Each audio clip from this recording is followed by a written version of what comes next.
Saludos, mi nombre es Yulimar Suárez y yo le vengo a hablar sobre lo que es la teoría del delito. Antes de iniciar en materia, debemos hablar de que en el mundo fenomenológico en el que vivimos está compuesto por hechos. Estos hechos pueden ser naturales o humanos. Debemos destacar también que los hechos humanos van de la mano de los hechos jurídicos e extrajurídicos.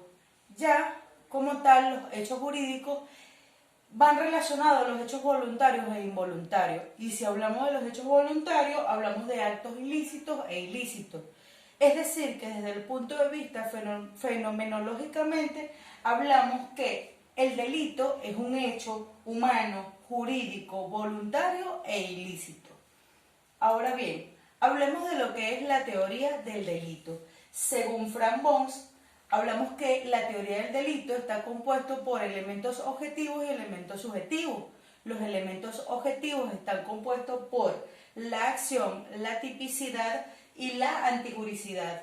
Hablamos de los elementos subjetivos. Los elementos subjetivos están compuestos por la culpabilidad, que va de la mano del dolo y la culpa. Ahora bien, hablemos de culpabilidad. La culpabilidad no es más que un elemento del delito, como lo dijimos anteriormente, que está fundada en razones éticas e utilitaristas, es decir, fundamentada en una estructura lógica de la prohibición. Esta culpabilidad o este concepto fue desarrollado por la doctrina europea hacia finales del siglo XIX. Si seguimos indagando un poco más sobre la evolución de su concepto, hablamos que está fundamentado en la reprochabilidad del personal, en la reprochabilidad personal de la conducta jurídica. Es decir, reprochamos esa conducta jurídica ilícita que pueda tener una persona. Eso va de la mano de un nexo psicológico que une el sujeto con el hecho y se manifiesta en forma de dolo y de culpa. Esto está tipificado en el artículo 61 del Código Penal venezolano, que nos explica claramente lo que es el dolo y la culpa. Me permite leer que dice: nadie puede ser castigado como reo del delito no habiendo tenido la intención de realizar el hecho que lo constituye. Esto especifica el dolo. Y si hablamos de la culpa, habla de que, excepto cuando la ley se lo atribuya como consecuencia de su acción u omisión. Ahora bien, hablemos de la teoría psicológica de la culpabilidad. Esta teoría considera a la culpabilidad como un elemento meramente psicológico, indicándose para la existencia del delito. Hablamos de requisitos objetivos que se exige como un nexo psíquico entre el sujeto y el hecho. Agota las formas de dolo y culpa y acepta culpablemente, según esta concepción, es actuar en forma dolosa o culposa.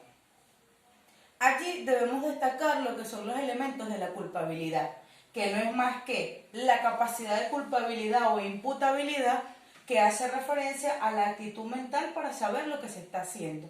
Si hablamos de el conocimiento de la antijuricidad, hablamos de que el sujeto habla con conocimiento de hecho, es decir, conoce lo ilícito de lo que está realizando. Si hablamos de exigibilidad de un comportamiento, es donde se le exige o donde el sujeto es imputable conociendo lo ilícito del hecho.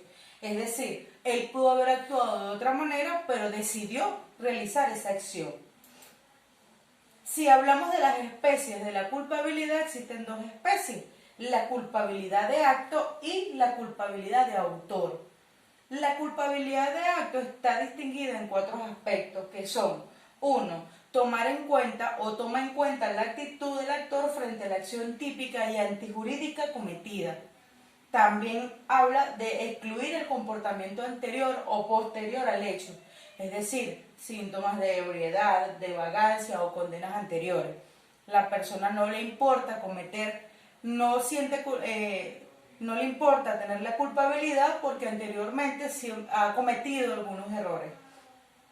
Si hacemos referencia al principio filosófico que lo fundamenta, va fundamentada en la libertad de voluntad.